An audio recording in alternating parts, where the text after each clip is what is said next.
Warning: some contents may be disturbing. Viewer discretion is advised.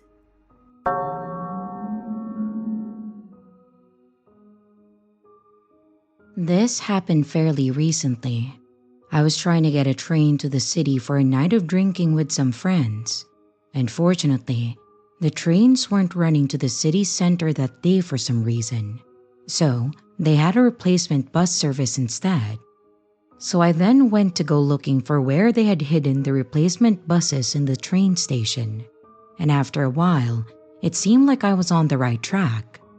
But just as I had found a very promising corridor, I heard running footsteps coming from behind me.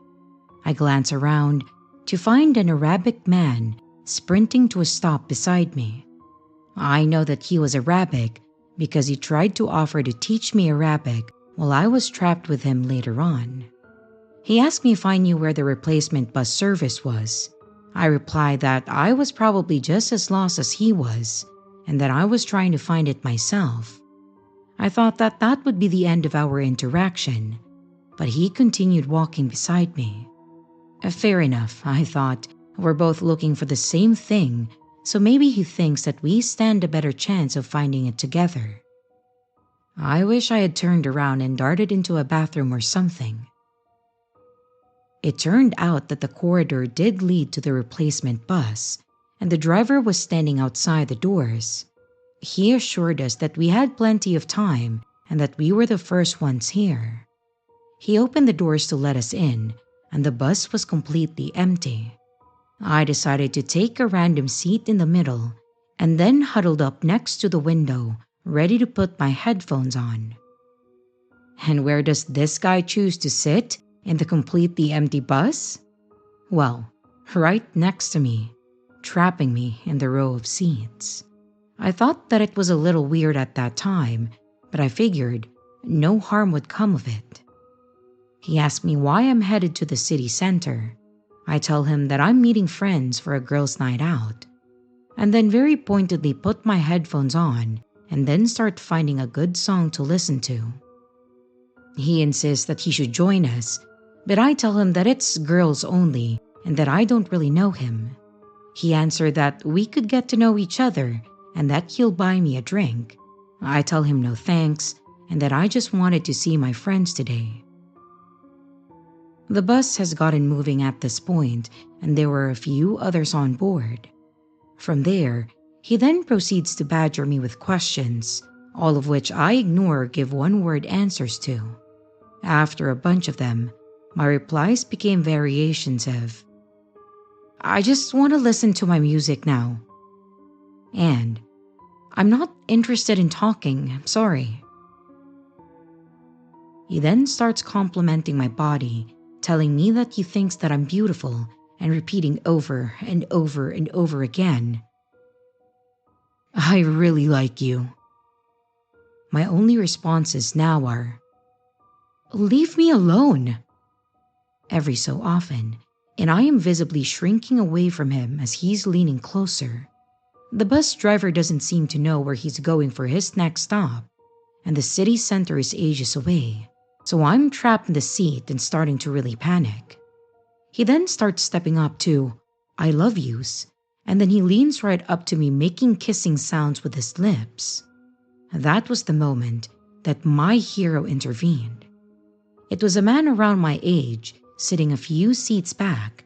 I'll quote what I can remember of the conversation. For my hero, let's call him Hero, and for the guy, let's call him Creep. My hero said, "Excuse me, mate, she asked you multiple times to leave her alone." The Creep answered, "Fuck off." My hero then said, "You need to move away from her. You're clearly bothering her." The Creep angrily replied, "Mind your own business, we're fine." My hero then talks to me and asks, "Do you want to move?" And me, practically pinned against the window getting pretty scared, I answered yeah. But then the Creep gets up and then storms up to the man and asks, "Do you want to fight? Do you want to fucking go right now?" And then my hero says, "Nah, I'd rather you control yourself and leave her alone." The creep is visibly ready to start throwing punches when the driver calls back if there's a problem and if he needs to kick anyone off the bus. The creep quietly says no and then moves to a few seats behind my hero, much to my relief. I mouth several thank yous to my hero, who just smiles like it was no big deal. The creep tried following me off the bus, but my friends met with me, so he then walks off. And I'm so glad that my hero intervened when he did.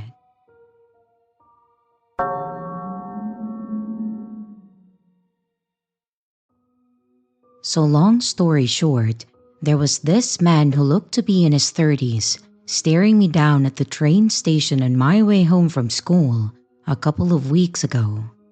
Initially, I, a 17-year-old female, had been waiting near the station exit because it was absolutely pissing it down outside and I didn't have an umbrella on hand. I ended up waiting for a while after the raining had stopped because that man, who had waited near for what I presumed to be the same reason, had been staring at me the entire time. I hoped that he would leave before me, but seeing as he didn't, I eventually brushed it off and I left the station.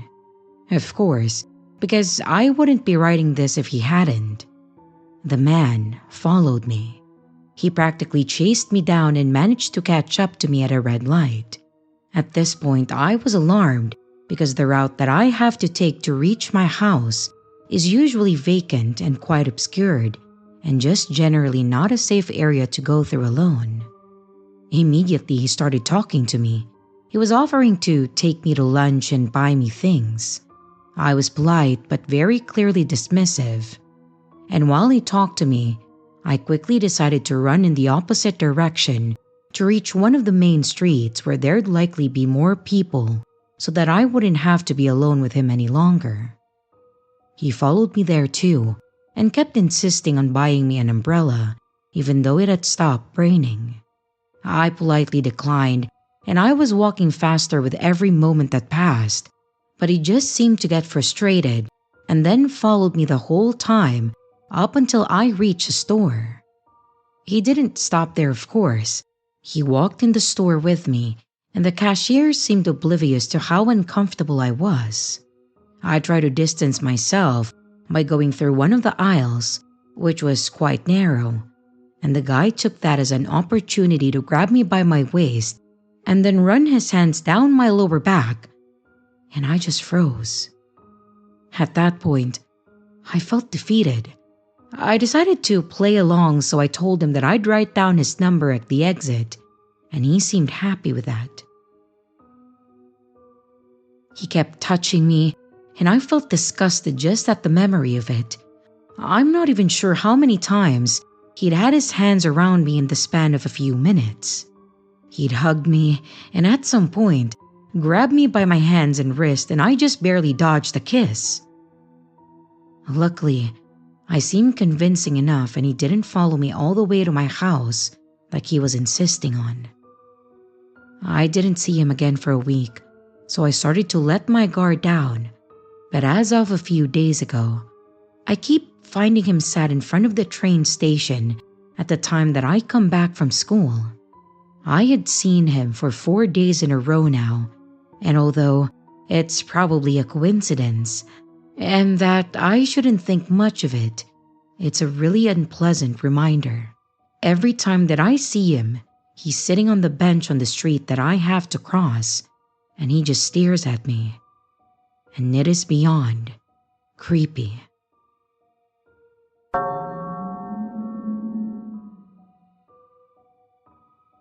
The story dates back to spring of 2016. At that time, I was in my late 20s. I was young and fit with very long blonde hair, a total hippie chick that had quit her job to travel the US with my ex at that time. This was pre-pandemic, before the van life or tiny home movement really took off.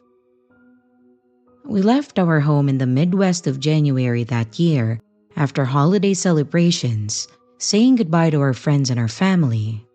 And by sometime in April or early May, we made it to southern Texas and decided that we wanted to check out Padre Island National Seashore. For those of you unfamiliar with Padre Island, it is a seashore that you can drive right onto with your vehicle. My now ex and I were in a 26-foot Class C 1976 Chevy motorhome. We drove into the island at nighttime, and waking up the next morning was the most insane and phenomenal experience. The ocean was a mere 15 feet away.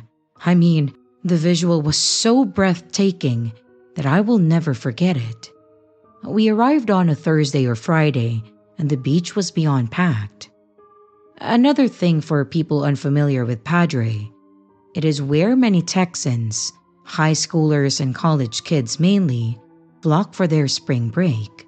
Spring break was just the week prior to when we got there, or maybe still going on, but either way, it was busy and we had an awesome weekend partying away.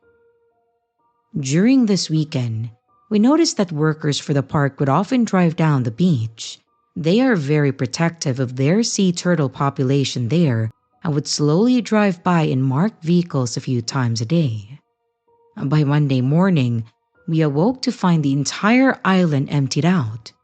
When I tell you, we were literally the only ones, both when you look left or right, we were the only ones for what seemed like miles. But still, it was a gorgeous morning, so I walked the dog quickly, and then I came inside to sit at our pop-up dining table to do some journaling. My ex was asleep on the very back couch, and we were backed in with the windshield facing the ocean, and so of course, I took a seat looking towards the beautiful view. Maybe 15 minutes after I sat down to journal, a gray beat-up pickup truck drove by kinda quickly heading towards the direction of the park entrance. That was the first activity that I had seen on the island that morning, and I thought nothing of it. However, maybe 5 to 10 minutes later, the same truck came driving back past our RV, and this time, much slower. The man driving the pickup was going so slow in fact that we made eye contact for several seconds as he went back by. He also seemed to drive closer to our vehicle in order to better see inside. Well, alarm bells should have been ringing at this point, but I kind of just shrugged it off. I was very much in my free spirit phase, and I was not easily put off. This is where it really gets creepy. So, obviously, this guy needed to turn back around since he was driving away from the park entrance again. But I was honestly minding my own business. I kind of immediately put him out of my mind. But yes, several minutes later, maybe around 10 minutes, the man came back. But this time, he pulled directly up to our RV with his truck, essentially nose to nose at a 45-degree angle blocking us in. It was at this point that my heart dropped and I began to get scared. I screamed my ex's name immediately and up he jumped from the couch. I know he could hear the panic in my voice, and I will never forget how quickly he got up and how he had his arms spread across while he ducked down to see through the windshield. He was 6'5" and very bearded, and I'm 1000% sure that he was the only reason that the man in the gray beat-up truck sped off like a bat out of hell. It took several minutes for my heart rate to return to normal. My ex and I just looked at each other, and that was the most unusual encounter in our trip. Surprisingly, we stayed another week after that in the same spot. The idea never entered my head that the man could bring reinforcement and come back for me or us. I was so very fearless and naive back then. Anyway, it wasn't until later that day that another fact dawned on me. When my ex and I had arrived over the weekend, we only pulled out one camping chair.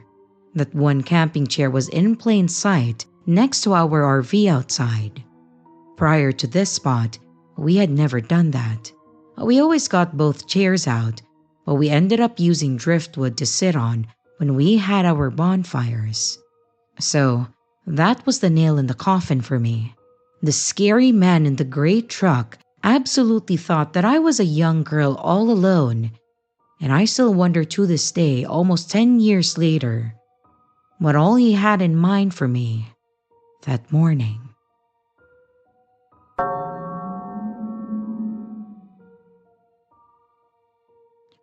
I'm a 19-year-old female. At that time, I worked at a resort. We closed at around 10 p.m. and the bus showed up at 10:20 p.m. I'm taking my usual route and I have my headphones on. Usually when I do, I'm paying attention to shadows, sounds, and looking behind me with one ear always out. At that point, I'm walking up to my bus stop that's on the right side of the sidewalk, and right across on the left side, there's this doorway entrance, but it created like a little nook if you know what I mean. I always wait in that nook. This time, I decided to stand by the road right next to the actual bus stop, and maybe a minute later I turned, and there is this man in the doorway nook, and I ignore it, but position myself so I can see him through my side view. A few seconds later, he then walks up and asks me if I'm taking the bus. I didn't think much of it because I've had that happen a lot, so I just reply with a yes. He then says nothing for a few seconds and then says, "Well, I'll be waiting over here." And then giggles and then backs up into the nook. A few minutes go by and then he walked up to the bench which my back is facing.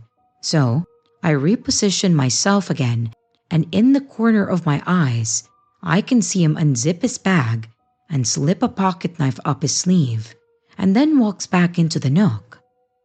At this point, I decide to move in front of the bus stop along the curb so that my back is facing everything but him. He then sees that and then walks past me and then try to go around the actual bus stop and then walk right up behind me. As he is walking behind me, maybe 4 feet away, I turned around and I stare at him. He pauses, smiles, and then backs up and walks around and goes back into the nook. The bus then shows up. I should have caught the next one, but he insists that I go ahead of him. I get in, and then he follows me to the back of the bus. Again, I should have just sat up front, and he then sits in the row right next to me. We would have been shoulder to shoulder if the aisle wasn't there. I was texting my boyfriend the entire time, so he's already at the bus stop waiting for me. This man followed me to my town, gets off with me, walks with me to the end of the sidewalk, and once he saw my boyfriend, he turned right around and was waiting for the next bus.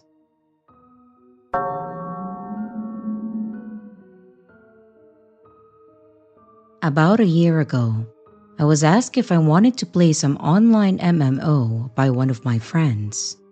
At that time, I didn't know how much trouble a game would be able to cause me. Let me start off by saying that I haven't ever really been a gamer. I wasn't even aware that you could have in-game chats with people.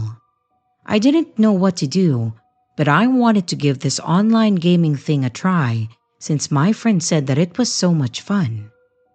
I joined a large guild, and some veteran players were kind enough to show me the ropes. And thanks to everyone's help, my character grew and I was enjoying my new gaming experience. One of the best players was a guy called Masaru. He seemed to be a pro at this. He was among the highest in our guild and boasted an armory of rare and difficult to obtain weaponry. He seemed to have all the best stuff, and everybody looked up to him. Masaru seemed to care about me the most though. I don't know if that's because I was the only girl on the team. He helped me raise my level and gifted me loads of cool weaponry and armor that he said that he didn't need anymore. Everyone in the guild was surprisingly close to one another. They regularly had Skype calls, and even met up in real life.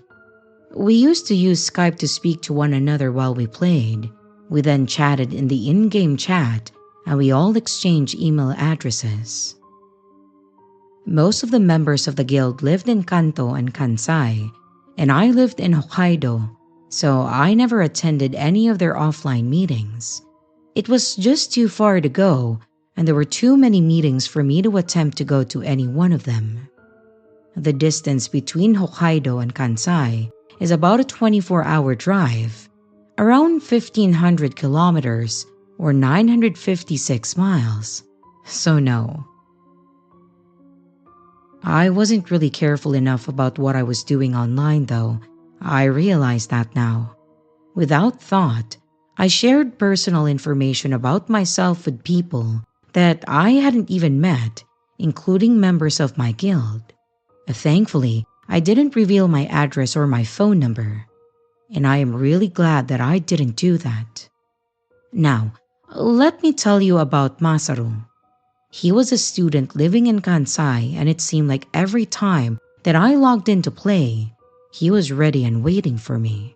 He was always eager to play with me, and I would get messages like these from the moment that I logged in.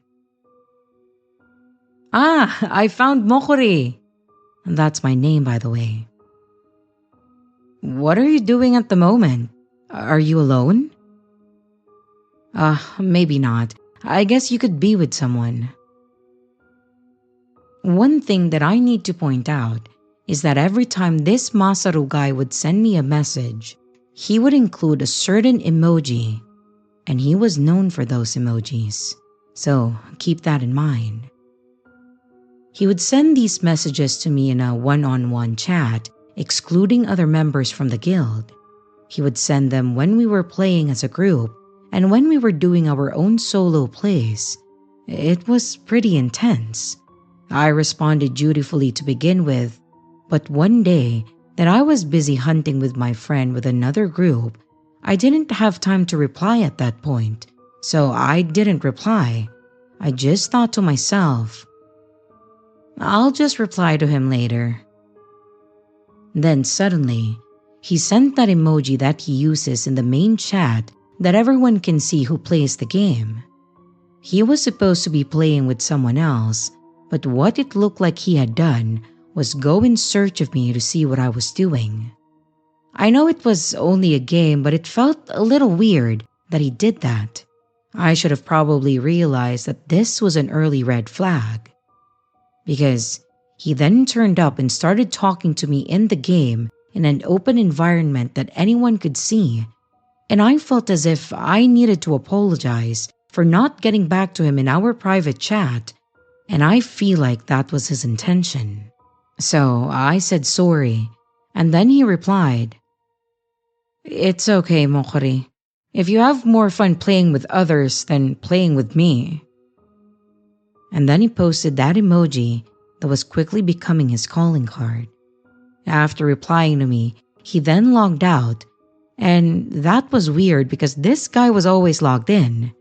I was shocked by his lack of embarrassment. My friends were shocked too. It was so weird of him to come over and find me and then do this lame sulk quit. And now I realize that that was the point his unusual obsession with me was beginning to be revealed. Every time that I logged in from that day forward, the first message that I would get would be this emoji. The game we played had this friend list built into it, and whenever someone in your friend list appeared online, the list would light up and tell you which part of the map your friend was at. I'm certain that Masaru was sat there waiting for me to log in and monitor my location in the game. I found his actions creepy, and I didn't feel like dealing with him for a while, so I planned on giving the game a break and not logging in for about a week or so. After about a day at best of not logging in, I got an email notification to my phone, and I bet you can guess who those emails were from. They went like this. "Hey, why haven't you logged in for a while?" Followed by that dumb emoji that he sends after every message. He then added, I feel so lonely without Mokori. I guess maybe you hate me, but I don't understand because I like you so much. Okay, at first it was chat and game, then it evolved, and now it was getting close to harassment. I have a private life and I preferred to keep that from the internet, and I wasn't interested in Masaru becoming a part of my private life either. On top of all of this was the fact that Masaru was a college student and I was a working adult. I didn't really have time to play email ping pong with him, but he seemed to have endless hours of free time. The emails were so constant that it was a nightmare. They would come in the middle of the night, in the morning, when I'm at work or on a break. It was just too much that I decided to act, and I decided to respond. Hey, when I'm playing games, I want to have fun with everyone who plays. I don't want to give you special attention. I have no intentions of doing that. I don't have any special feelings for you, and I would like you to refrain from sending me these emails at all hours of the night. It's annoying. I wrote something like that, and in a matter of moments, I had a response from Masaru. It was just that emoji that he used all the time, and nothing more. I sighed at the sight of that, and I locked my phone because I was just so done with it. From that day onwards, I stopped speaking to Masaru, and I stopped playing that online game. Well, I think I might have logged in once or twice more, but I just couldn't enjoy it again. After 3 weeks after I quit playing online, I got an email from someone else that I used to play with, someone from my old guild. They said, I haven't seen you recently. Maybe you got busy? But hey, we all miss you. So if you ever get lonely, log back in again and hang out with us. Masaru seems to be a bit busier these days. He quit university or something. We don't see him log in at all. Masaru quit university? I somehow felt a bit of a bad feeling about that email having said that. I decided that I would log back in when I was free soon. I replied with some words to that effect, and then completely forgot about the whole thing. A little about what I was doing at that time is that I was working as a certified instructor. Basically, I visited educational bodies, and back then, I was in charge of free trials. A means for my company to get work, I guess. At the end of each free trial, participants were asked to fill out a survey. It was a simple questionnaire where you can enter your thoughts on the instructor, which is me, what you made of the class and the content, and of course, some personal information about yourself, such as name, address, and etc. We ask our participants to fill this out online via QR code. One day, I was looking through the questionnaires at the office and compiling the results into a data chart. This was part of my job. I was scrolling through the entries, and then I froze. My hand stopped rolling the wheel of my mouse from what I saw. Under impression of the class was Masaru's emoji. Under impression of the instructor was another of Masaru's emoji. Name, Masaru. Address, Kansai. It felt like all the hairs on my body were standing on end when I saw that. He had found me, and he had attended my class. I couldn't believe it. I still cannot believe it. I racked my brain to try to remember incidences when I might have revealed personal details about myself to Masaru. I think that I may have told him that I worked as an instructor in Hokkaido's largest city, but nothing more than that. The bad thing about saying that was I wasn't sure if I said that my office was in the building in front of the station or not. I feel like I might have said that, but I am not too sure. I was so scared that day that I ended work early that day, and instead of going home, I decided to go and see my parents. They lived a good 200 kilometers or 125 miles away, and I stayed with them that night. It helped that I wasn't supposed to work the following day. It was my scheduled day off. In the coming days, I decided to inform my guild friends about Masaru and let them know that I was leaving the game for good. I was told that Masaru had told the guild that he was looking for a job in Hokkaido recently. I knew I needed to do something about him, so I changed my phone number, my email address, and I quit my job. I left Hokkaido after a few months, and I met a guy that I ended up falling in love with, and we got married. Although some of what went down was my fault for sharing too many personal details about myself online, it was truly frightening to discover that someone that I had met online would go to those lengths to track me down. I had no idea that someone who I had met through a game would be capable of acting like that. I guess for some this may not seem that scary written down, but to me, the person who lived it, it was terrifying. Truly terrifying. I don't think that I will ever be as shocked as I was the moment that I saw that online questionnaire filled in by Masaru. That emoji as well, I can never unsee it. And that is the reason why I will never play online games again.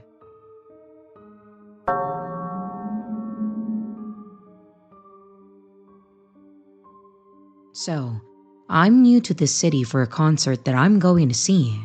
It's my first time traveling alone, so I felt like the safest spot for me is just to relax and read some manga in the city library while I wait for my hotel check-in time to come. Well, I guess I picked a bad spot to read at because people kept trying to talk with me, which is fine, but I'm too shy to just tell them to go away. One person sat a table across from me and asked me where I'm from and who I came with. Obviously, I lied, even though I assumed this person was an older lady. They were wearing a hat and a thick coat, so I just couldn't really tell. I was nicer to them than I should have been, since I assumed this older lady was the chatty type, you know? She says that I look young and have nice hair and stuff, and asked if I'm from around here and where my parents are. Well, just so you know, I'm an adult. Well, turns out that they're not a lady, as I got a closer look at them as he came closer, and he then comes to sit next to me. He then asked me for my number, and stupidly, I did give him my actual number. He wrote his number down and his name, and asked me to write my name too, and I put a fake name on it. And then, he gives me his phone to put in the info and then compares the written to the one that I put on his phone. Again, I gave him my real number but a fake name. I can't bring myself to refuse since none of the librarians were looking our way and he was very big, so I didn't want to make him mad or something. And then he turns to leave and asks when he can call me, and I'm just like, "Oh, just whenever." Obviously, I blocked him when he tried to call later, so I just hope that he assumes that my number was fake too. But as he left, he asked if I had Facebook. I said no, but then he asked if he could take a photo of me. He's like, "Can I take some pictures of you if you don't have a Facebook?" And I nervously laughed and said, no. Anyway, I don't think that I'll visit a big city library again. I'll just go to Barnes and Nobles next time or something.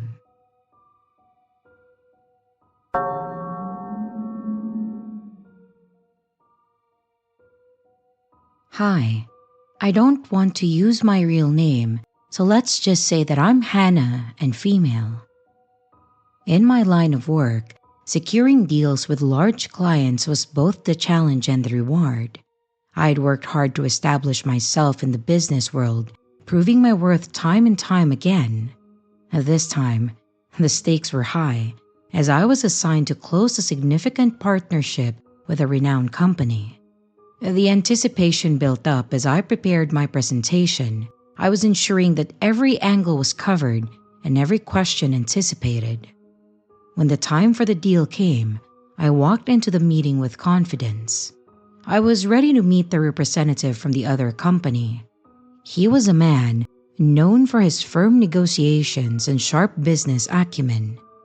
But as the meeting commenced, it became clear that his interest was not in the details of the deal, but rather in me. Instead of engaging in the business proposal, he diverted the conversation to my career, questioning how a woman like me had risen to such a position. His comment carried a weight that pressed down on me. I felt the sting of his words, as they implied that my presence here was unexpected, perhaps undeserved. So I asked for clarification. My tone was steady, yet demanding respect. He then backtracked, trying to paint his remarks as a compliment about my youth and my achievements. But I wasn't about to let it slide. I pressed on, and I was challenging the notion that my gender and age should be a surprise in this setting. His response was jarring, though. He suggested that a woman's primary role was to have children, as if my career was somehow secondary, like an afterthought.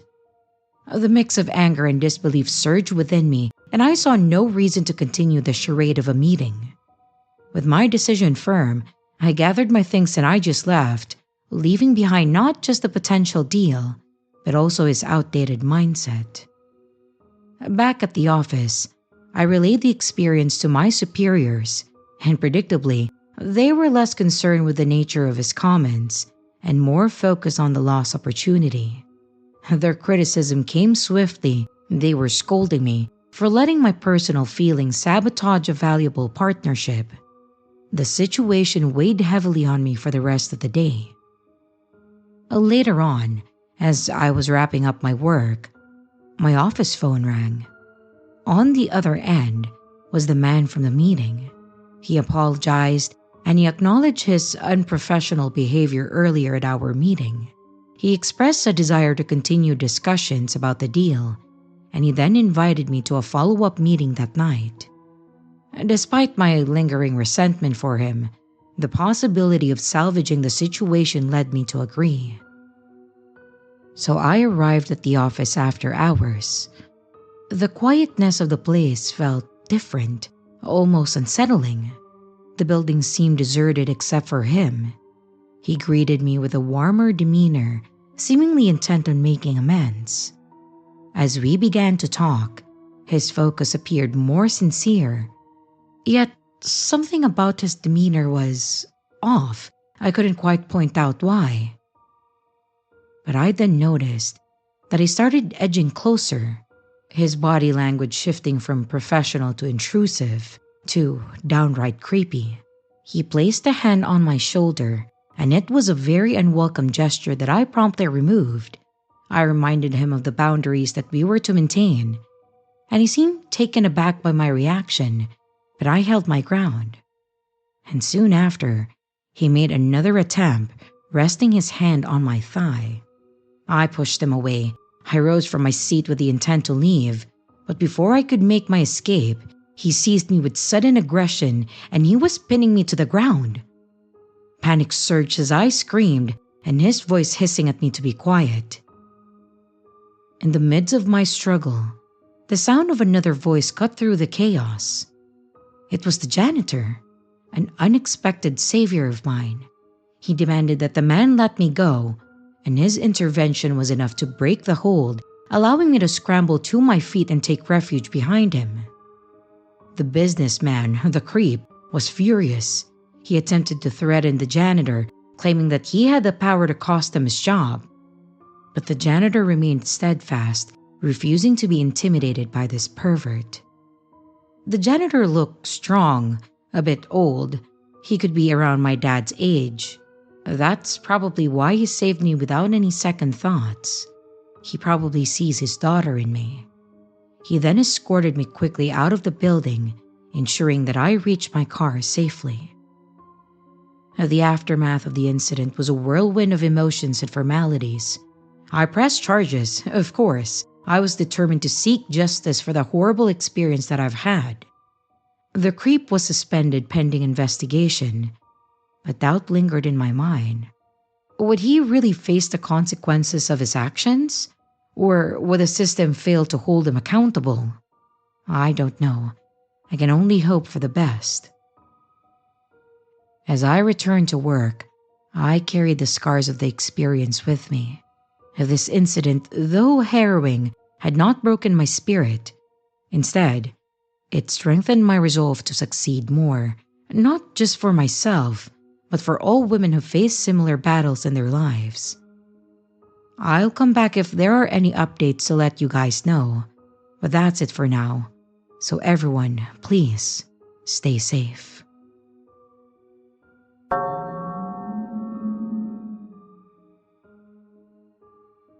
A few minutes ago, I was just surfing in Omegle. I added chatting as the keyword for the common interest thing. A guy then appeared. He was skinny in a healthy way, with blonde hair up to his neck. He had a sharp jawline too. I started by asking how his day. He said it's nice, and then he asked for a favor. He talked very fast.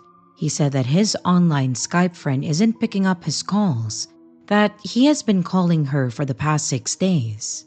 So, he asked me to call her, and then he started to say her name, or ID, I don't know. I've never used Skype before. And then he spelled it. The name starts with Sunny. I didn't give attention to the name thing fully because all the while I was asking him to stop. He said that she's a popular girl and that they were good friends. I said to him that maybe she's avoiding him and just to let her go. And then he started to act very strangely. He started to cry a bit, but like the tears didn't come out, but his face turned a bit sorrowful. He said that someone might have stolen her Skype account and asked me to call and confirm that that was the case, where, meanwhile, he will stay in Omegle. I again said that she's avoiding and things like that. He added a pint of rage to his sorrow face and then yelled, "No, she can't avoid me. She will not. I donated $1,000. She dare not. I'm going to call again, and I'm sure it's an identity theft." He said these words in a threatening way and squeezed his mic a little bit. At this point, I got terrified and I placed my fingers near the escape button, and I was ready to disconnect. Before doing it, I said to him that he's crazy and that he's a psychopath. He then made a creepy grin and said, "That's called bait." And then he disconnected the call. This ain't RBI to ask things, but why did he say the last thing? Omegle can't be hacked. Only the location can be pulled out. But that's also useless in this case. And I don't know why he said bait.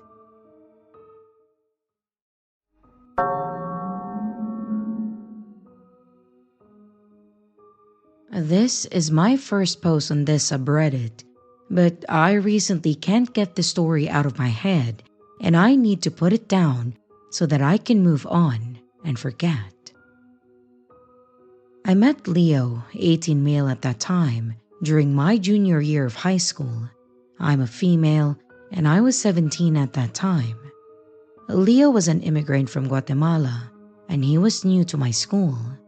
We had many classes together, but we both enjoyed choir a lot. One day, when we were coming back from a choir trip, I mustered up the courage to sit with him on the bus and begin a conversation. He charmed me immediately. We talked for 3 hours and enjoyed the time so much. He then gave me a cute origami boat with his number and Snapchat on it, and I had fallen hard. We spent the next 10 days messaging and snapping every single day. We sat next to each other in every class, and we also started eating lunch in the library together. I began to notice a few red flags that I chose to ignore because I thought that I was being crazy. The first was that any time that I invited him to an activity or hangout outside of school, he would blatantly refuse. There was never any excuse or reason, and the answer was simply no. I invited him to several things, even some with my family, and he would never consider it. The next red flag started when he would ask me questions, but never allow me to answer them. He would ask a question, and right as I begin to respond, he would interrupt it with a much more personal question. For example, "What are you doing today?" "Oh, I'm going to...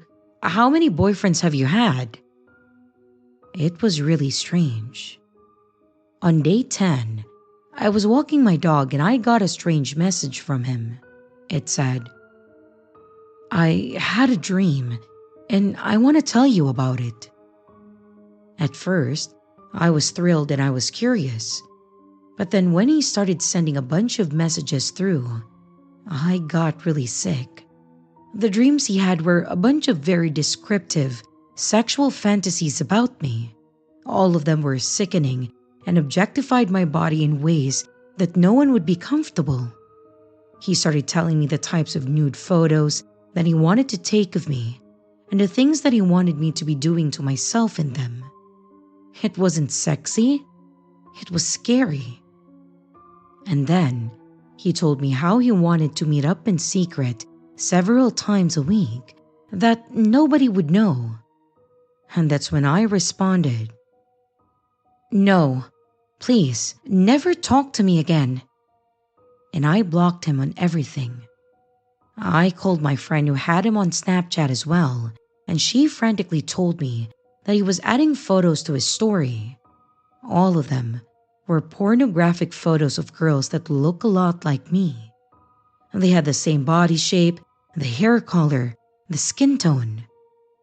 He did this for 2 months until he graduated and announced to the class that he would be moving to California. Throughout those 2 months, he would constantly try to talk to me at school, the way he first did when we were harmlessly flirting. But I shut it down and I told him to go away. And I thought that I was in the clear, but that was not the case. All summer, I would get messages from random numbers saying, "You look pretty in that pink shirt." "What did you order?" "I ordered a burger." "It's a nice day for the fair, right?" Anytime that I went out with friends, he was there. I would never see him, but he would message me something so that I would know that he was there. All of the numbers were burner phones. At the same time, he was posting photos on his Instagram of being in California, about his new life there and how he was getting a new job, a house, and many more. None of the pictures had his face in them though. I deleted all of my socials and I changed my number. And eventually after I graduated, my family moved to a new town and I followed. He clearly no longer knew where I was, but I would still get messages, some emails, fake profiles of him, just trying to stalk my friends and family. It continued for 3 more years until one day he just stopped. I've never heard from him again. Eventually, I got my socials back, but I made everything private. I'm now married and killing it at my job, but I will never forget this awful experience. Every few years, it resurfaces and plays through my mind on repeat for months. So Leo, let's not meet.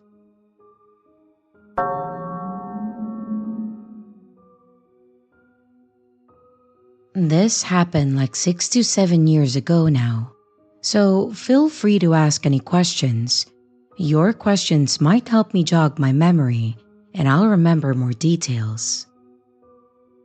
I played soccer for 1 year in community college after high school. I knew this guy because he worked for the athletics department. He was also another student. On Tuesdays and Thursdays, I had a 1 hour gap between classes. This guy noticed me in the library, asked what I was doing there, and I told him that I had an hour-long gap, and then he started coming regularly to hang out. I didn't mind because he really seemed like a normal guy. He wasn't waiting for anything, but he just wanted to hang out. He brought me little gifts a few times like chocolate and stuff, and he was being a little too sweet for someone that I barely know. I didn't think about red flags back then. With the gifts, I remember that he always downplayed it. He'd be like, "Oh, they had extra Kit Kat bars today in the office. Do you want some?" He never said that he purposely bought Kit Kat for me. I know a lot more about boys now than I knew back then, and I think that he knew that buying me gifts would be too much, but he still wanted to do it without doing it. The soccer season for us ended before Thanksgiving, and the only teams that kept playing after that were going to the playoffs, not us. So after Thanksgiving, we had finals. In that brief period after the soccer season and before Thanksgiving, he asked me about my classes for second semester. To be honest, I hadn't been super organized with course registration, and I honestly didn't know. Also, the counselors were completely clueless. I didn't tell him that, but I remember saying that I didn't want to have another gap hour like this because it wasted so much time. And I don't think that I was happy to hear that. He also asked if I would play another season, and I said no to that. I needed to manage my time better, and playing soccer every day was not helping me. I think my mistake was that I just said too much and unfiltered. I used to do that a lot back then, saying too much without thinking about how it can affect other people's feelings. That was on the last Thursday before Thanksgiving, so no more hour gaps to hang out anymore. We had Thanksgiving break, we took finals, and then we had winter break and everything was great. Winter break was when the real problem started. In the mornings, this guy literally showed up outside my house while sitting in his car. The first time, I didn't believe that it was actually him. The second time, I checked and it was. And by then, it was really clear that we both knew what was going on. He was stalking me. And that wasn't all. I posted on my Instagram stories sometimes about places that I was in. This guy literally showed up there several times, like girly stores at the mall where he had zero business being. He did lots of things like that. He also started pointing his phone at me like he was taking pictures, and that was even weirder. I basically stopped using social media over this. After winter break, this continued. When my parents were at work, this guy came during the afternoon too. I called the cops a few times. They went and tried to talk to him, but he basically told them that he wasn't going to talk and that was it. I think the cops wanted to help, but they could never do anything about it because he was careful not to break the law. Like, he didn't trespass, he didn't make any threats, and he didn't show any weapons.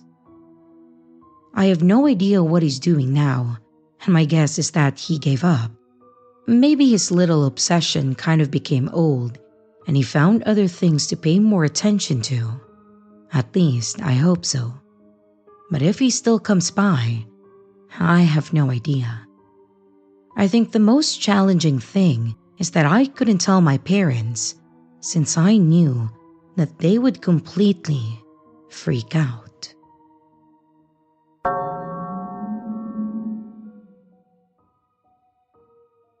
I came here to tell you my story because there are people that go through these types of relationships who are maybe still healing, but I also need some advice.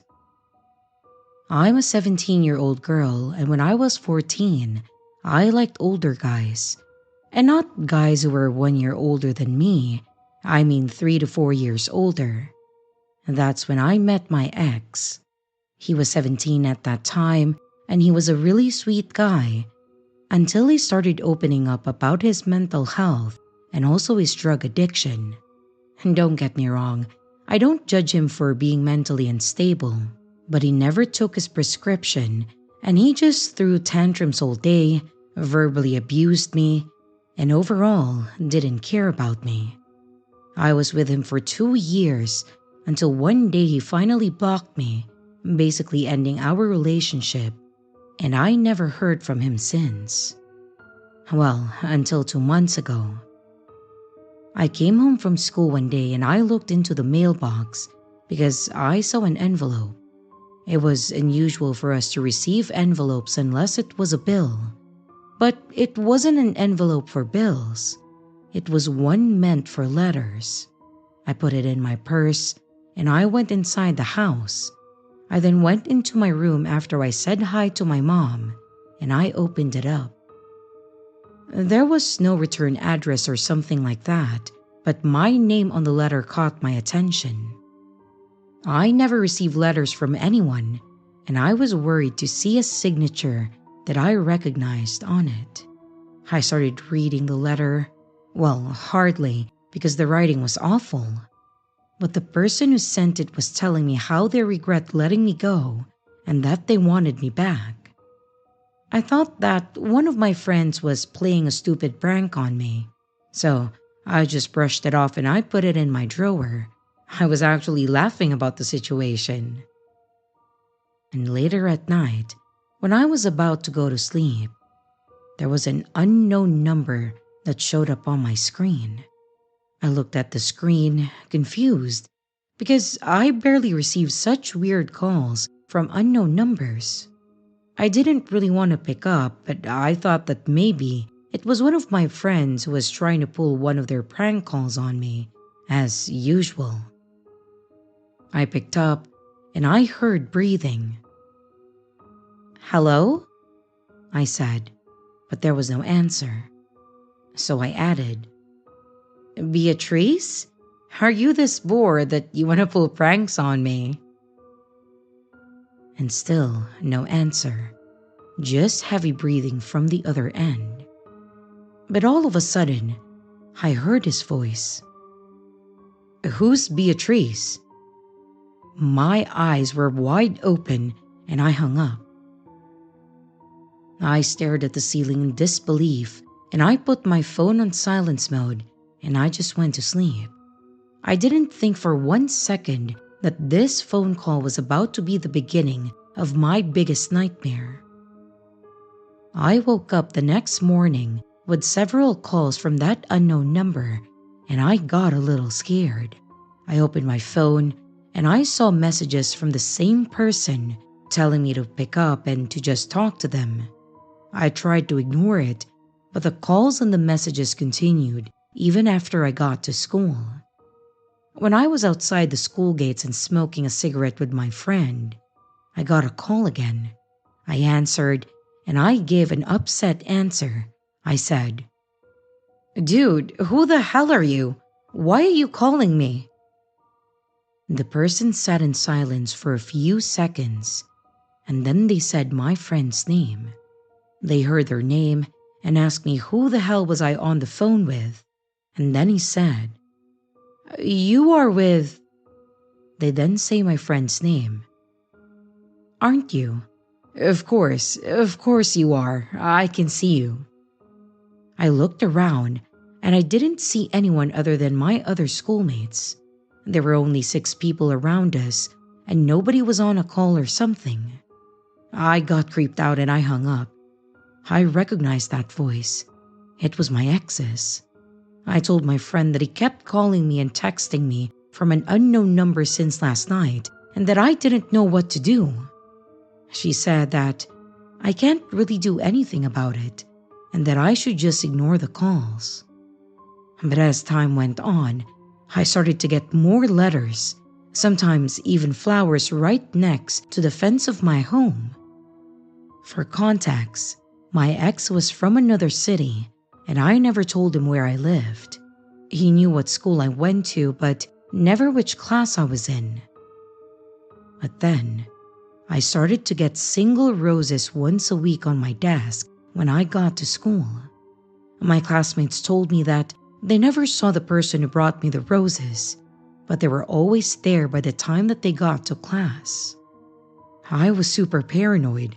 I then started to receive pictures of me and my friends outside the school gate. Sometimes, even when I was alone. I was shitting my pants whenever I saw the unknown number pop up on the screen with a picture attached to the message. I finally had enough one day, and I called this number that was saved in my phone. I called him, but he never picked up. I started texting him on the apps that I didn't get blocked on, and I told him to stop or I will contact his boss and I will complain about his behavior and even make fake complaints about his service at work so that he would get fired. He really needed the job, so he kinda left me alone for like a week. But then, I started to see him on the street, in public transport, and also outside my school. Mind you, this dude lived in another country by the time that we broke up, and only came back when he started texting me again. I asked some of his friends about the time that he got back, and they told me that he came back into our home country the day that I started getting the calls. I could barely leave the house after I found out that he knew my school schedule, and I always asked one of my classmates who lived nearby to pick me up with their car on our way to school. But one day, I wasn't so lucky, and my classmate who used to drive me to school was sick and couldn't show up, so unfortunately, I had to take the bus that day. When I got on my bus, I saw his blonde wavy hair, and I froze. I literally wanted to cry, and I didn't know how to get out of the bus without him getting off at the same stop with me. In my country, we aren't supposed to talk to the driver while he's driving, but I had no other choice than to ask him not to let him out of the bus. I explained the situation, and he was, thankfully, very understanding, and he didn't let him off the bus. He was banging on the glass doors, and he was screaming to be let off at the stop, but the driver just kept the door shut and then drove off. I then sighed in relief, and I started crying while I was waiting for another bus to come. It's been a month since school ended, and I haven't seen him after that. But I am scared that he might come back when school starts. The police won't do anything about it, and I even started getting threatening letters 2 weeks ago.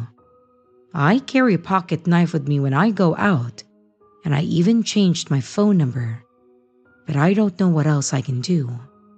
To note, he has a twin brother. I knew this, but I never thought that maybe his brother is also involved in this. I'm starting to think that they're on this together, and this is why that I see him so often. Update. Hello guys. After I posted this, nothing really happened except one thing. I was going to the airport in the capital, and I bumped into him in the bus on my way there.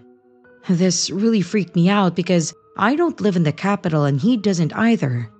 I was really frightened, and maybe out of, I don't know, fear or anger, I just hit him in the face and I just threw fists and yelled at him. I got off the bus as fast as I could and I ran to the closest taxi station. And that's how I got at the airport. He started sending me pictures of myself again, and I had a total meltdown in the middle of the airport. I finally blocked his number after I got through security because I just couldn't care less about evidence at this point. I'm in another country now, and he has left me alone. Well, at least for now. I'm going back to school in 2 weeks, and I swear to God that if I get another message or letter from him, I'll be the one getting arrested. I'm really tired of this, and I can't help but think about the horrible things that I would do to him. I hope I don't sound too crazy, but seriously, I'm desperate to be left alone.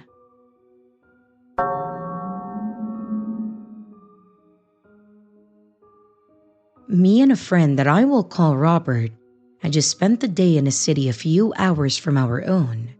We had just spent the day at an event in which we both participated in, and we had an absolute blast. After the event, we decided to go out and then get dinner with a group of our friends, and ended up staying in the city until almost midnight, before we decided that we should probably get going. The drive home was very uneventful for most of the way home. The roads in between the two cities are very rural, with only a few small towns between the two. And since it was dark, we spent most of the drive looking for animals that may run out in the road while chatting with each other. As we got fairly close to Robert's house, we saw a car parked on the opposite side of the road facing the wrong way, and a man walking around on and next to the road. The car in front of us just so happened to be an ambulance, which stopped to try to help the man. And as we drove past, I made eye contact with him, and then we continued on our way thinking nothing of what just happened. We drove for another 20 to 30 minutes before turning onto the access road to get to Robert's house. As we got farther up the road, we noticed another car had turned on the road farther behind us. Robert lives in a gated community, so we had to turn onto the driveway so we could go through the gate. This is when we noticed that the car that had turned before had turned again and was right behind us. As we pulled up to the gate, Robert opened it, and then we drove through. The car behind us had also managed to make it in time before the gate closed. To be honest, neither of us had really thought that we were being followed until this point, but even then we just joked about it. We then drove for a while inside of this neighborhood, which is fairly large, and we noticed that this car was still behind us. The route we took was a large curve, so we figured that he should have turned off by now. But as we got close to his house, we decided to keep going as the road would loop around, and we confirmed that we were being followed. Robert then started driving much quicker through the neighborhood, and the car behind us also sped up. We were going about 50 to 60 on these fairly small roads, but the other car kept up. We drove for a while before we decided to head to the front gate, which had a 24-hour security guard, and we still were not sure if the person following us had a key fob to open the gate or not. We left the neighborhood and then pulled a U-turn back to the front gate. We were still driving very fast at this point, and to anyone, it should have been apparent that we were being chased. As we came back to the front gate, my friend was able to open it in a way that we couldn't be followed. But as we turned the corner, we saw the gate opening and the car that was following us drove in. This is where we made a huge mistake. We turned down a road without realizing that it was a cul-de-sac. As soon as we noticed our mistake, Robert was able to flip the car around so that we could get out of there. But as we drove by the car, I made eye contact with the driver, but I could barely see his face. When we turned out of the cul-de-sac, we turned off the lights and then booked it. We finally had managed to shake him and then get to Robert's house. We waited at Robert's house for the police to arrive, and shortly after the officer had arrived, he got a call on the radio and then he booked it to his car. A few minutes later, 2 more police cars showed up, and we were informed that they had found the car. The man was the same guy that we had passed on the side of the road around an hour earlier. When the police first made contact with him, he refused to speak and did not look like he was in the right state of mind. As the traffic stop proceeded, he began threatening the officers. We later found out that he was mentally ill and an unstable veteran from a couple of states over and had no reason to be anywhere close to where we were. The man had broken the back gate when he followed us in.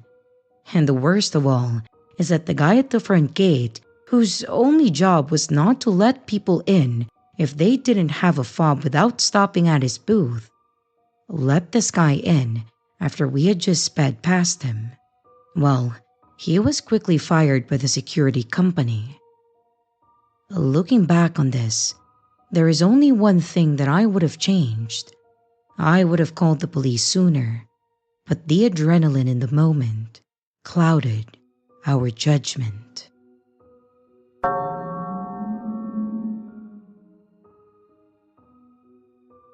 This is my story about being stalked.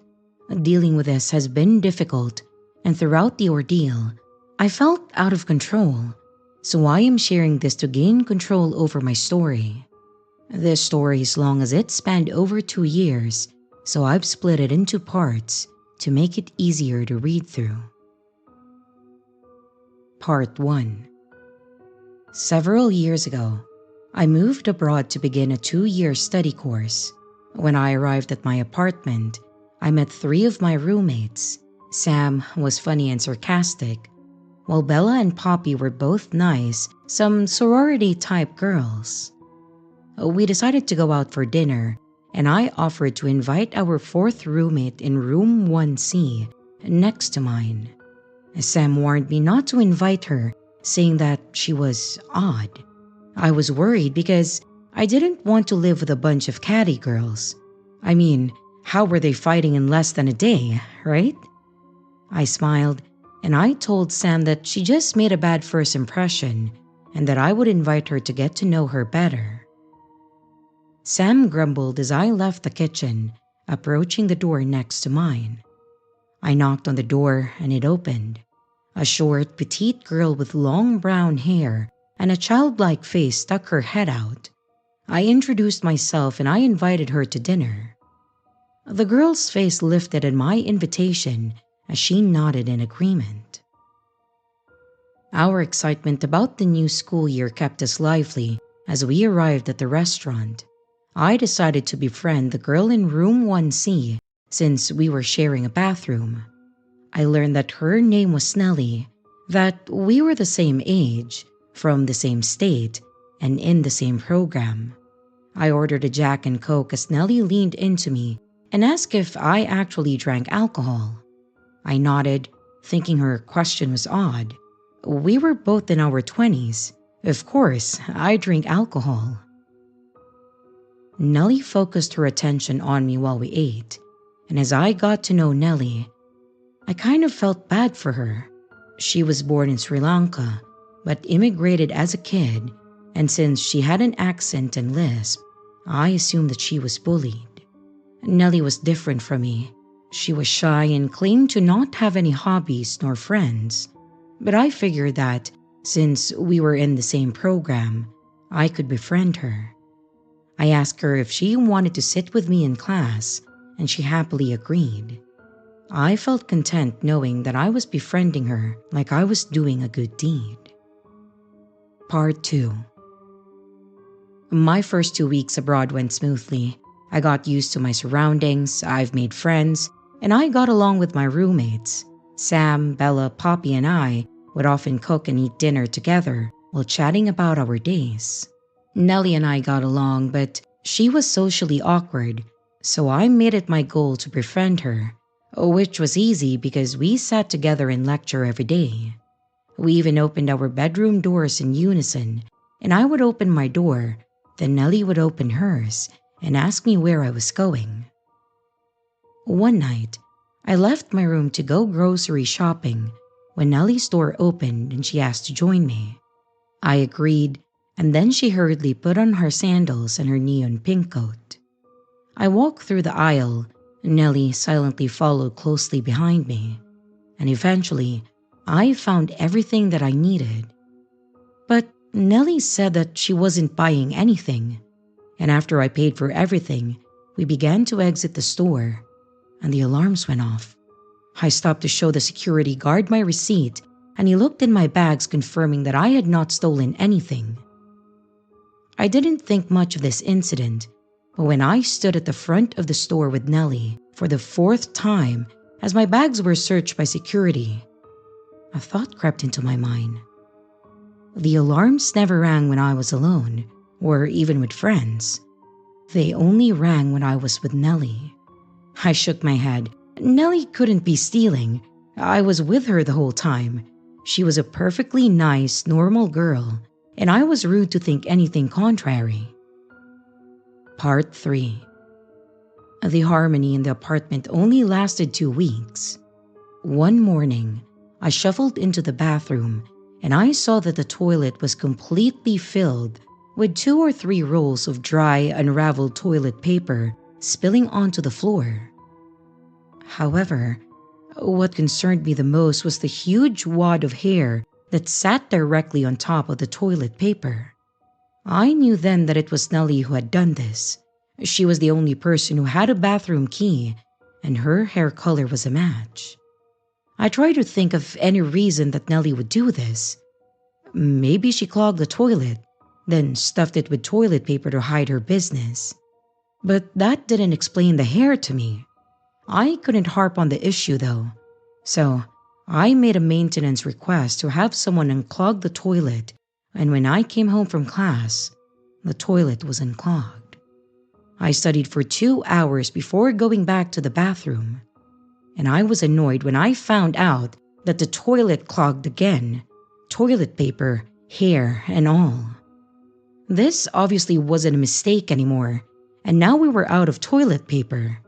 I knew that I had to say something, but I didn't want to directly confront Nellie about this awkward topic. So I sent a passive, non-aggressive text. Hey, if something goes wrong with the toilet, can you make a maintenance request right away, please? I sent the message, careful not to make it accusatory. I didn't want there to be any tension with Nellie, especially since she still sat with me in class. Nellie never acknowledged the situation. She still opened her door with mine. She still hung out with me and sat with me in class. And for the next 2 months, I just dealt with the constant toilet paper and torn out hair. I tried sending more texts, but it didn't help. Nellie would clog the toilet, and I'd make a maintenance request. A staff member would clean Nellie's mess, and then she would do it again.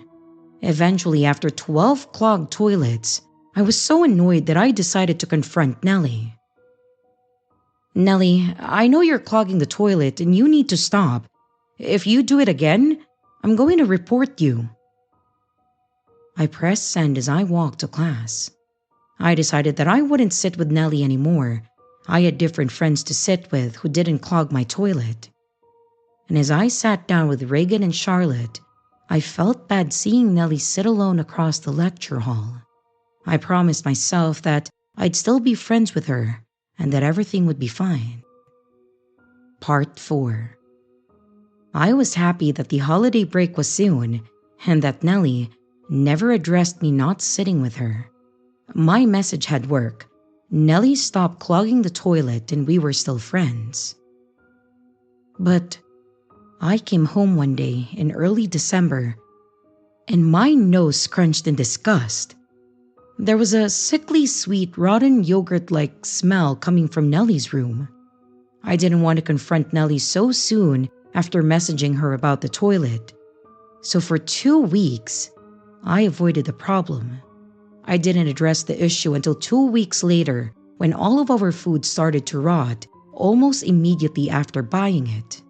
Bella, Sam, and Poppy were complaining about how maintenance hadn't found the source of what was causing our food to rot.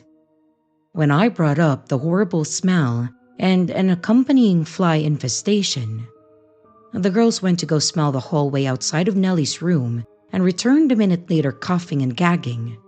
We posited about what may be causing the smell. When Sam brought up seeing Nellie at 2 a.m. skipping through the woods. Sam was heading back from the club, and Nellie was skipping around like a possessed doll, according to Sam. And as we spoke, Nellie entered the kitchen and everyone fell quiet. Sam bluntly asked Nellie what the smell in her room was, and Nellie just silently shrugged her shoulders. Annoyed by this, Sam stood up and grabbed Nellie's arm, guiding her into the hallway as the rest of us followed, covering our noses with our sleeves. Nellie claimed to not smell anything, but her eyes were darting rapidly between the three of us. Sam made a sarcastic comment toward Nellie as we returned to the kitchen without Nellie. Sam was a bit harsh, and a part of me felt bad for Nellie. At least, Christmas would be relaxing. I spent 2 weeks at a friend's house with her family for Christmas. They were all welcoming, so I didn't miss home too much. My friend knew about Nellie, so she bought me scented candles for Christmas. And when I returned to the apartment, I felt rested and equipped to face the new year. Part 5. My January exams were online and pretty easy, so I was surprised when Nellie texted me asking if I would cheat with her on the final exam. I politely declined, and she asked if I would go to lunch the next day. I had no plans, so I accepted her invitation. I spent a lot of time with her, but she never actually spoke much. So despite everything, I wanted to get to know her better. Once we were at the restaurant, I racked my brain for things that I could talk with Nellie about. I was attempting to break the awkward silence between us, so I asked her what her favorite show was. Nellie told me that she loves to watch Sophia the First. I was confused. Sophia the First is a Disney toddler show that came out when we were teens. Why was she watching a show for toddlers in her 20s? I didn't know how to expand on what she said, so I changed the topic and I asked her what her favorite hobby was. Nellie giggled and said, "Oh, I do this a lot actually. I listen to you through the walls. They're so thin, I barely put my ear against it. I hear you talk to your parents every day." I tried not to look horrified as I sat there confused and a little scared. Then Nellie started laughing. You're like a mother, but I'm an aunt and we're sisters together." I smiled awkwardly and nodded, and I had no clue how to respond. In a desperate attempt to change topics, I asked her about her childhood in Sri Lanka. Nellie slammed her fist on the table, sending my rice flying off the plate. Nellie yelled that she was not from there, and I apologized, even though she definitely told me that she was from Sri Lanka. Then Nellie began to laugh again. She said, "I have plans for us tonight. We'll go to the graveyard and walk around. You'll be scared, but I'll have fun with you." Nellie's eyes were opened incredibly wide, and her mouth seemed to open more than usual. She was scaring me, and I didn't want to be rude, so I said that I would invite our other roommates too. At that, Nellie let go of her fork and quickly moved her hand onto mine. She insisted that we had to go alone. I pulled my hand back, attempting to hide my grimace, and I started out a disingenuous, maybe? Nellie leaned back slowly, rolling her head from one side to the other, and mumbled about how fun it will be. The rest of our lunch was silent, and when we got back to the apartment, I said goodbye to her and I went into my room. I didn't call my parents that night. I went to bed early, hoping to quell my anxiety and get some much-needed rest. Part 6. The next day, I did laundry, and then I went shopping, and by 2 p.m., I was meal prepping for the week. I jumped when Nellie asked me to go to the movies with her. I hadn't heard her come into the kitchen, but there she stood, her head down and eyes turned up staring at me. I declined her request, but she repeated her question. I politely declined once again, trying to offset her bizarre vibe. Nellie didn't respond and retreated back to her room, then left for the movies. An hour later, I went to the bathroom, and when I opened the door, I gagged immediately. The smell was bad, but the sight was worse. The walls, floors, doors, sink, and toilet were covered in smeared poop and blood. I could see distinct handprints, and I closed the door trying not to puke. I was shocked that Nellie had done this, but my shock turned into anger as I messaged Nellie. "What you did is weird and disgusting. You need to clean it, and I'm going to report you." I pressed send, and I no longer cared about being friends with Nellie. I felt gross, so I went to our shower room next to the bathroom. But Nellie ruined that too. There was toilet paper shoved in the shower drain, and wads of toilet paper crusted onto the walls. I was livid at this point, but I had to wait until Monday to report her. So I laid down to take a nap. 2 hours later, I was awoken by Nellie slamming the front door. I heard her footsteps until her feet were visible through the crack under my door. I expected her to knock, but she didn't. Instead, Nellie began to continuously chirp like a bird. She briefly paused and began twisting my doorknob in unison with her chirps. I stood there unnerved as Nellie did this for 5 minutes. And then, Nellie began to rapidly knock on my door and call my phone. 7 times she called, hung up, then called again, while still rapidly knocking. Nellie then began to ram her body into my door over and over and over again, and the shock of it made me stumble back onto my bed. Then, as suddenly as it started, Nellie stopped, her feet still visible under my door, and my phone buzzed and I slowly unlocked it, staring down in horror at Nellie's text. "The cockroach screamed, 'Why do this to me? Because you couldn't be positive in a negative situation?' The doctor said. The doctor pulls off the cockroach's legs and it cries. The doctor has no choice. The cockroach must be killed and its family taken away. You are the funny cockroach." I was terrified as Nellie began to knock and chirp. I was scared to call the cops because I was on a visa, and if they didn't believe me, I could be deported for making a false report. I texted Poppy and Bella, who had heard everything, and Nellie stood there for an hour straight, occasionally pushing her fingers through the crack under my door. When Bella's boyfriend arrived, and his presence scared Nellie away. We met up and talked about what had happened before going to bed. And that night, I barely slept. I was too scared. Part 7. I awoke the next day, anxious about the previous night's events. I tried to convince myself that it wasn't that bad. However, as I peeked into the bathroom, its condition suggested otherwise. Charlotte and Regan were skipping class, so I sat alone.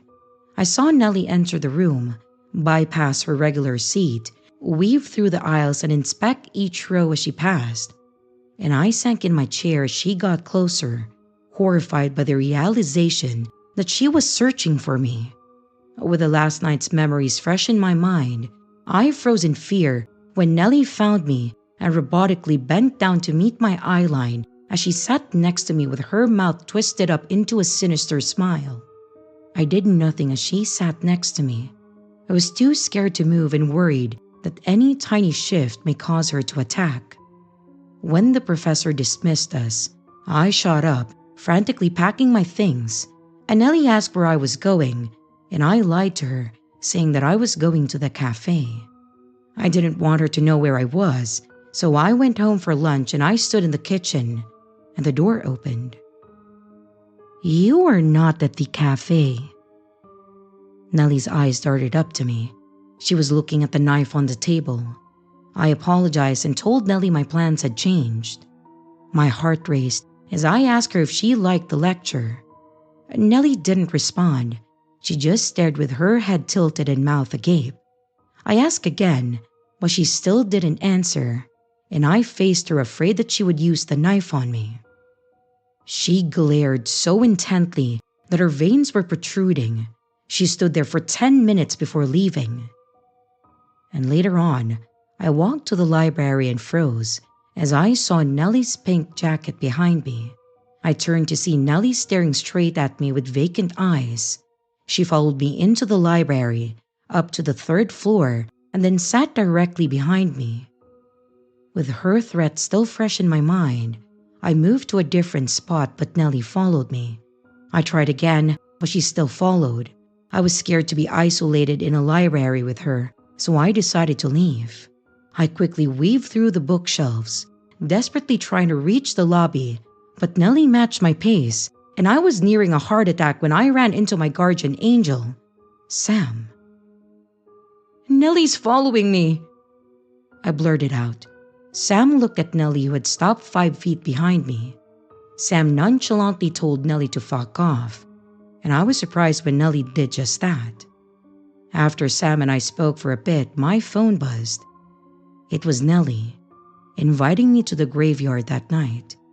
Sam told me that I would be smart to move out, and she was right. I needed to report Nellie and then move out. It wasn't safe for me to live in that apartment anymore, and I needed to get away. Part 8. I went to Reagan's apartment as she was the closest person I had to family while I was abroad. She gave me refuge while listening to me retell the last 48 miserable hours of my life. She reassured me that I could stay with her as I held back tears. My phone buzzed. Sam texted that she needed help and to go to the apartment ASAP. I was hesitant to go back in there, but I couldn't just abandon Sam, so I grabbed my stuff and I told Reagan that I'd be back soon. I walked to my apartment and stared up at it, feeling a lot like the priest in the Exorcist movie.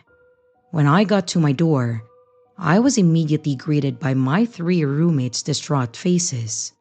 I followed them into the apartment, and my eyes grew wide as Sam pushed open the kitchen door to reveal a truly demonic sight.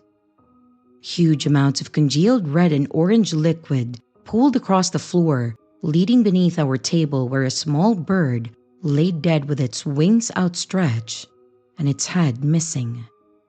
I felt sick. The windows don't open, so it didn't get in there by itself. Nellie had either found this bird and brought it into the kitchen, or she killed and decapitated a living bird and then put it in the kitchen. I didn't like either of those options. I assured my roommates that I would report Nellie that night, and that's exactly what I did. I spoke to the school safety board, and things moved fast. I discovered that Nellie had lied to us about her name and age. Officials in hazmat suits came to clean the kitchen and Nellie's room. The board had me send them photos of myself daily in case Nellie killed me, and they had to identify me. I quickly moved out, and since Nellie avoided the other girls, they decided to stay. I declined to submit Nellie for expulsion because I felt bad for her, and I thought that moving on would stop her obsession with me. I was incredibly misguided. Part 9. I was happy that my new roommates were normal and no Nellie incidents had happened for 2 weeks. I did have a large uptick in random daily Facebook and Instagram follower requests from blank profile users. I knew who was behind this, but I was avoiding any Nellie-related thoughts. I was having night terrors, and the more I thought about her, the worse they got. I blocked another user as I sat down with Reagan and Charlotte in an almost empty lecture hall. Charlotte nudged me as Nellie entered the room, bypassing her usual seat, and I felt myself freeze up as she entered our row and began walking toward me, staring at me with her dead eyes. "Don't fucking sit next to me," I said, shocked by my bravery. Nellie responded by sitting 10 seats down from me, not breaking eye contact, and I considered that a win. After class, I went home and then walked to the store. I forgot to grab a cart, so I quickly turned around to fetch one and ran into someone standing directly behind me. It was Nellie. Did she follow me from my apartment? Does she know where I live? My heart stopped as I backed into another aisle and Nellie followed. I walked to another aisle, but Nellie followed me, matching my pace until I went to another aisle and she began to run. I ran away terrified and Nellie only stopped when I got to the security desk. Security offered to call the police, but I declined and I gave them my email to send me the footage of Nellie chasing me. I had to report Nellie, but since I still had class that day, I decided to report her the next day. 2 hours later, as I waited for Reagan to walk with me to class, I caught Nellie staring at me across the street, but she didn't approach me and walked with the crowd towards the campus. And minutes later, Reagan found me and we headed to class together. I walked beside Reagan past the buildings and alleyways until a rock caught in my shoe and I bent down to fix it. Reagan switched to the right side of me to look at a billboard, and when I removed the rock, we began walking again. I turned my head to speak when Nellie jumped out of an alleyway and onto Reagan. Her hands were outstretched and clasped around Reagan's neck. Words cannot explain how terrified I was. Nellie let go immediately, and Reagan grabbed my arm, walking forward. Nellie began walking shoulder to shoulder with me, her head turned sideways at an unnatural angle. The look in her eyes was not human. Reagan told me to run, and we bolted across the street. Nellie paused but walked away, traffic stopping her from crossing. We stopped, and Reagan leaned against the fence as I bent over and covered my mouth from trying not to vomit. And after a while, we continued our walk to class in silence. We made it to the lobby and headed for the staircase, but Nellie stood at the bottom of it. I won't let her walk behind me, I said, with my voice shaking. Reagan nodded and we followed a large crowd after Nellie walked upstairs, only to find her holding the door open for everyone. Nellie stared at me through the crowd until everyone but Reagan and I had passed through. It's okay, you can go first, Reagan said while smiling at Nellie. I was shocked at how composed she was, and even more shocked that Nellie listened. When we sat down in class, Nellie tried to sit behind me, but someone was saving the seat for his friend, so Nellie left. I didn't pay attention to that lecture. I sat there shocked and terrified, while Reagan hunched low in her seat, rubbing her neck.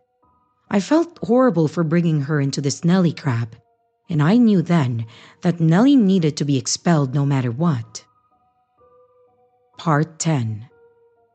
The next day, I reported Nellie to the Student Safety Board and they raised the issue to the disciplinary board. I submitted a lengthy report detailing everything Nellie had done.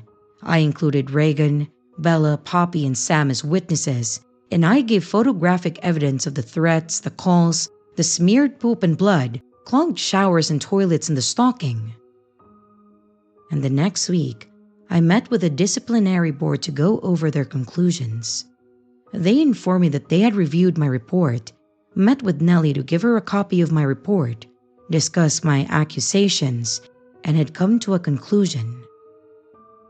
They acknowledged that everything I had reported was factual, but they didn't think that Nellie had any malicious intent, so they would grant a no-contact order, but that Nellie wouldn't be expelled. I was completely perplexed by their conclusion, and I asked him what Nellie had said about all of this, but they refused to tell me anything. I was at a loss for words. I couldn't believe that Nellie was given my full report, knew everything that I said, and knew the witnesses' names. The school put us all in danger, yet they wouldn't allow me to know if Nellie had even denied her actions. I was devastated. I felt my mind go numb. I knew at that moment that they didn't care, that they were going to prioritize a predator. So with no other options, I agreed to the no-contact order.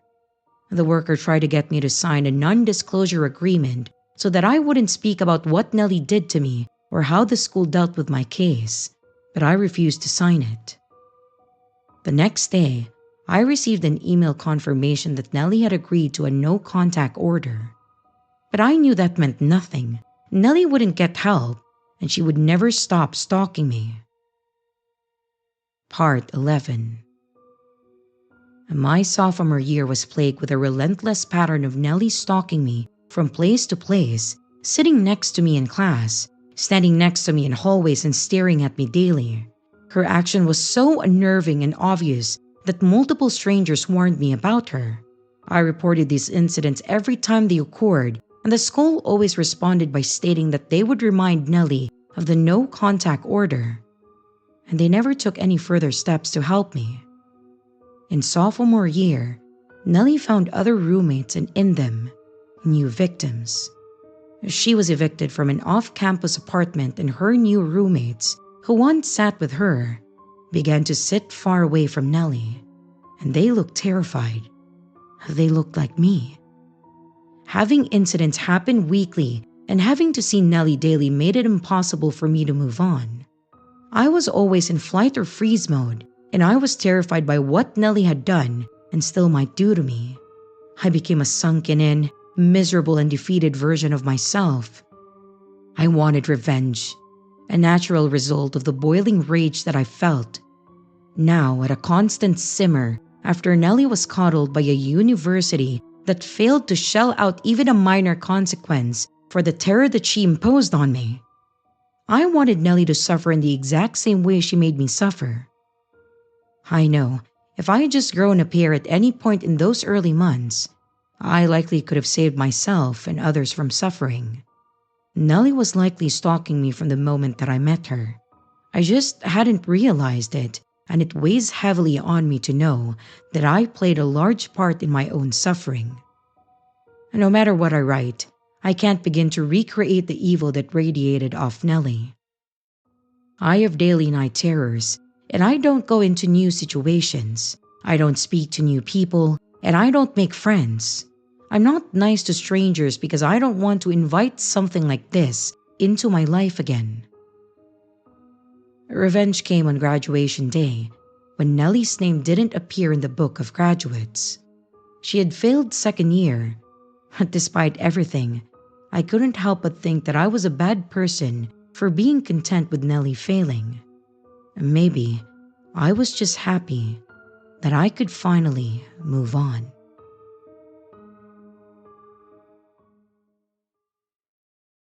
Hello everyone, it's your creepy sister here. Thank you so much for watching the video. I really appreciate it. I would also like to give some extra love to my Patreon members, my channel members, and also my tippers. Thank you so much. If you would like to extend a little bit more support for the channel, don't forget to leave a like and a comment down below. If you would like to become a Patreon member, a channel member, a tipper, or even to buy merch, check out the links in the description below. Again, thank you. And I hope you stay scared, because your fear feeds me.